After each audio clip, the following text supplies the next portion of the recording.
भूत, प्रेत, जिनके बारे में सुनकर भी इंसान को एक अलग सा डर का एहसास होने लगता है। लेकिन वही आत्मा है, जब एक चुनौती बनकर इंसान के सामने आकर खड़ी हो जाए तो उसका अंजाम क्या होगा।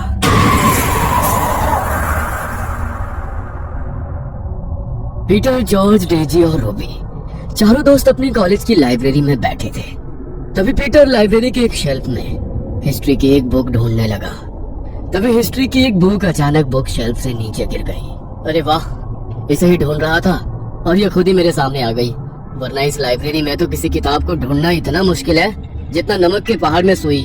पीटर उस किताब को लेकर अपने दोस्तों के पास चला गया। वह पन्ने पलटते हुए उस किताब को पढ़ ही रहा था कि तभी उसे उस किताब के तीसरे पन्ने पर एक फोल्ड किया हुआ पेज रखा मिला। उसने उस पेज को उठाया और जैसे ही उसने खोलकर देखा तो उस पेज पर पेंसिल से प्लस का एक साइन बनाकर उसे 4 हिस्सों में बांट दिया था, जिसमें से 2 हिस्सों में बड़े बड़े अक्षरों में यस और 2 हिस्सों में बड़े बड़े अक्षरों में नो लिखा था। पीटर को उसे देखकर कुछ समझ नहीं आया, इसलिए उसने उस पन्ने को पलट दिया। लेकिन वो पन्ना पलटते हुए वो कागज हवा के कारण जॉर्ज के पैर पर गिर गया। जॉर्ज ने उस पेज को उठाया। अरे ये तो चाली चाली है, लेकिन यहाँ कैसे आया? चाली चाली? ये क्या है? अरे कुछ खास नहीं, बस एक गेम है। इंटरनेट पर देखा था मैंने, लोग इसे खेलकर आत्माओं से बातें करते हैं जिनका इस दुनिया में कोई अस्तित्व ही नहीं है। सब बकवास है। तुम्हें कैसे पता कि ये सब बकवास है? क्या पता इसके जरिए हम सच में आत्माओं से कनेक्ट कर सकते हो। तुम लोगों को समझ नहीं आता क्या? ये लाइब्रेरी है, इतनी देर से यहाँ पर चिल्ला चिल्ला कर शोर कर रहे हो। तुम्हें बातें करनी है तो बाहर चले जाओ यहाँ से। इतनी देर से सबको डिस्टर्ब कर रहे हो। अब सॉरी मैम, हम सब चले जाते हैं। डेजी अपने हाथ में उस पेज को लेकर वहाँ से जाने लगी। तभी उसके दोस्त भी उसके पीछे पीछे बाहर आ गए। देखो, मुझे तुम्हारे बारे में तो नहीं पता, लेकिन मुझे ये गेम जरूर खेलना है। इसीलिए आज रात को मैं अपने घर में ये जरूर खेलूंगी। अगर तुम में से किसी को मुझे ज्वाइन करना हो तो वो मेरे साथ आ सकता है। आ सकता है नहीं, आना ही पड़ेगा, क्योंकि इसे तुम अकेले नहीं खेल सकती। इसे खेलने के लिए कम से कम 2 लोग चाहिए। तुम चिंता मत करो, मैं तुम्हारे घर आ जाऊंगा। चाहो तो तुम दोनों भी आ सकते हो। अरे डोंट वरी, कोई आत्मा तुम्हें अपने साथ लेकर नहीं जाएगी। हाँ पता है, आ जाएंगे हम भी। सब लोग कॉलेज से अपने घर के लिए निकल गए। रात को घड़ी में जैसे ही 11 बजे तो डेजी के घर का गेट नॉक हुआ। उसने दरवाजा खोलकर देखा तो उसके दोस्त आ चुके थे। वो सबको अंदर लेकर आई। डेजी ने सभी के लिए स्नैक्स बनाकर रखे थे। उन्होंने स्नैक्स खाए और जॉर्ज ने अपने बैग से उसी पेपर को निकाला। खाना पीना बहुत हो गया, अब असली खेल शुरू करते हैं। डेजी, मुझे 2 पेंसिल दे दो प्लीज। डेजी ने जॉर्ज को 2 पेंसिल लाकर दी और जॉर्ज ने उन्हें पेपर पर बने प्लस के साइन पर रख दिया। देखो, अब मैं ये गेम शुरू करने वाला हूँ और चाहे कुछ भी हो जाए, लेकिन एक बार गेम स्टार्ट होने के बाद हमें एक दूसरे का हाथ नहीं छोड़ना है। जहाँ तक मैंने देखा और सुना है, अगर किसी ने भी ऐसा किया तो हमारे लिए बहुत मुश्किल हो सकती है। चलो सब एक दूसरे का हाथ पकड़ लो। जॉर्ज ने बीच में उस पेपर को रखा और वो सभी उस पन्ने के इर्द गिर्द एक गोल घेरा बनाकर बैठ गए। तभी जॉर्ज ने कहा, चाली चाली, क्या तुम यहाँ हो? जॉर्ज के ऐसा कहने पर उस पेज पर रखी पेंसिल में कोई हलचल नहीं हुई। तो जॉर्ज ने फिर से कहा, चाली चाली, क्या तुम यहाँ हो? इस बार भी जॉर्ज के ऐसा पूछने पर वहाँ कोई हलचल नहीं हुई। तभी रूबी ने उसका मजाक उड़ाते हुए कहा, कोई चाली नहीं है यहाँ पर, छोड़ो ये सब बकवास। मुझे बहुत नींद आ रही है, मैं तुम्हारे रूम में सोने जा रही हूँ डेजी। इससे पहले कि जॉर्ज उसे कुछ कहता, इससे पहले ही रूबी अपना हाथ छुड़ाकर उस गोल घेरे से बाहर जाने के लिए उठ गई। ये क्या बकवास किया तुमने? तुम्हें पता है ना ये कितना डेंजरस हो सकता है? हाथ क्यों छुड़ाया तुमने? अरे कुछ नहीं है यार, रिलैक्स कर। तुझे यकीन नहीं होता ना? तो देख, अभी मैं करके दिखाती हूँ। चार्ली, चार्ली, क्या तुम यहाँ पर हो? देखा, कोई भी नहीं है। ओह शिट, कोई स्पिरिट है यहाँ पर। तुमने ये क्या किया रूबी? अब बैठो यहाँ पर, वरना बहुत बड़ी मुसीबत हो जाएगी।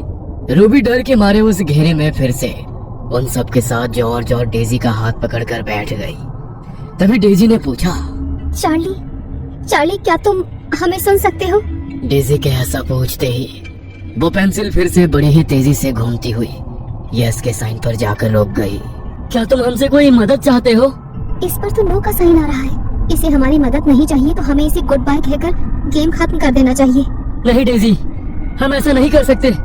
जब तक ये आत्मा खुद यहाँ से जाने का फैसला ना कर ले, तब तक हम इसे यहाँ से नहीं भेज सकते। जॉर्ज के इतना कहते ही अचानक पीटर बुरी तरह कांपने लगा। उसका शरीर अचानक ही किसी मुर्दा इंसान की तरह करने लगा। ये पीटर को क्या हो गया?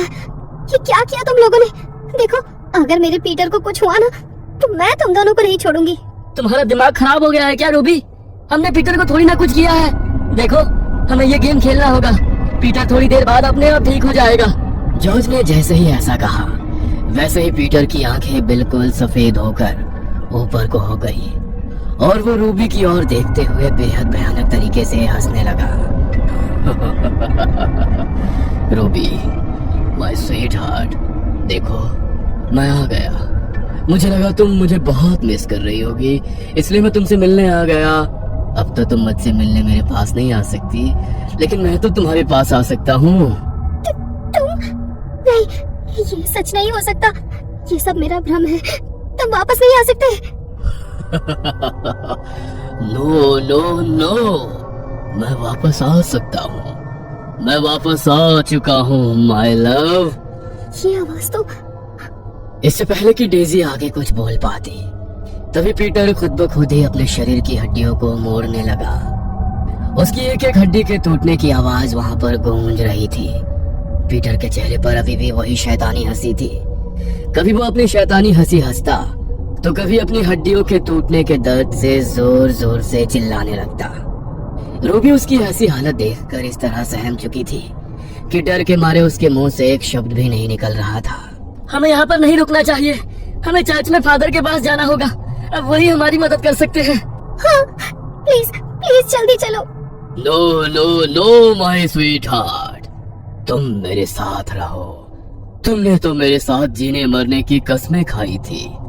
अब मैं तुम्हें खुद से दूर नहीं जाने दूंगा। चलो चलो, कम ऑन, जल्दी से मेरे पास आ जाओ। नहीं, दूर हटो मुझसे। नहीं, दूर हो जाओ। रूबी खुद को बचाने के लिए पीछे की तरफ खिसकने लगी। तभी पीटर अपने टूटे फूटे शरीर के साथ अचानक रूबी की ओर बढ़ा और एक ही झटके में उसे बड़ी ही तेजी से घसीटता हुआ घर के स्टोर रूम में ले गया।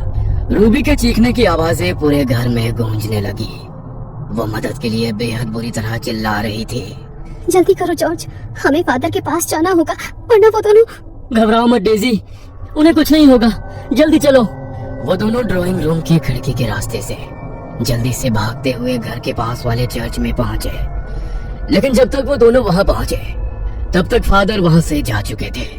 दोनों ने अपनी सुरक्षा के लिए चर्च में रखे होली क्रॉस के लॉकेट को अपने अपने गले में पहन लिया। उनके पास अब मदद के लिए कोई रास्ता नहीं था, इसलिए उन्होंने चर्च में रखे होली वाटर की बोतल को उठाया और जल्दी से घर आ गए। घर आते ही वो दोनों स्टोर रूम की तरफ गए जहां पीटर रूबी को घसीटते हुए ले गया था। लेकिन उन दोनों ने जैसे ही स्टोर रूम का दरवाजा खोला तो सामने का नजारा देखकर उनके रोंगटे खड़े हो गए। पीटर की तरह ही अब रूबी के शरीर की हड्डियां भी बुरी तरह टूट चुकी थी। उसकी आंखों की पुतलियां भी अब पूरी तरह सफेद पड़ चुकी थी। जॉर्ज ने उन दोनों को हाथ लगाकर देखा तो दोनों ये दुनिया छोड़कर जा चुके थे। वो दोनों ही इस सदमे को बर्दाश्त नहीं कर पा रहे थे। जॉर्ज ने उनके घर वालों को इन्फॉर्म किया और अगले दिन उनकी डेड बॉडीज को कब्रिस्तान में दफन कर दिया गया। पुलिस ने भी इस मामले में अपनी इन्वेस्टिगेशन की, लेकिन पुलिस को भी उनकी मौत से जुड़ा कोई सुराग नहीं मिला। डेजी अपने बेडरूम में अपनी आंखों में आंसू लिए खड़ी हुई थी। उसकी आंखों के सामने दीवार पर एक तस्वीर टंगी हुई थी। आपने जैसा कहा था मैंने बिल्कुल वैसा ही किया। मैंने आपका बदला ले लिया भैया, ले लिया आपका बदला मैंने। दरअसल डेजी का बड़ा भाई स्टीव रूबी से बहुत प्यार करता था। वो उससे शादी करना चाहता था, लेकिन डेजी सिर्फ उसके पैसों के लिए उसके साथ थी। उसने स्टीव को बहुत बार बेवकूफ बनाकर उससे पैसे हड़पे और उन पैसों से वो अपने दूसरे बॉयफ्रेंड पीटर के साथ अय्याशियां करने लगी। पीटर रूबी के बारे में ये सब कुछ जानता था, लेकिन वो भी पैसों का भूखा था।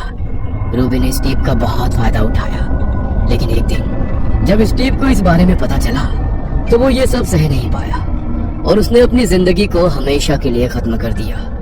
अपने भाई के चले जाने के बाद डेजी बिल्कुल अकेली हो गई। उसके माता पिता तो उनके बचपन में ही उन्हें छोड़कर जा चुके थे और अब डेजी के सर से उसके भाई का साया भी छीन गया। डेजी लाख कोशिश करने के बाद भी ये समझ नहीं पा रही थी कि उसके भाई ने ऐसा क्यों किया। तभी एक दिन उसे अपने भाई के बिस्तर के नीचे एक डायरी मिली जिसे उसने अपनी जान लेने से पहले लिखा था। अपने भाई की मौत की सच्चाई जानकर डेजी और ज्यादा टूट गई। उन दोनों से अपने भाई की मौत का बदला लेकर उसे अपना भाई वापस तो नहीं मिल सकता था, लेकिन अपने भाई की मौत का बदला लेकर उसने हमेशा के लिए अपने भाई की आत्मा को मुक्त जरूर कर दिया था। ये कहानी आपको अच्छी लगी हो तो हमें सब्सक्राइब करें, हमारा इंस्टाग्राम और फेसबुक पेज जरूर फॉलो करें। और हाँ दोस्तों, सब्सक्राइब करना भूलना मत।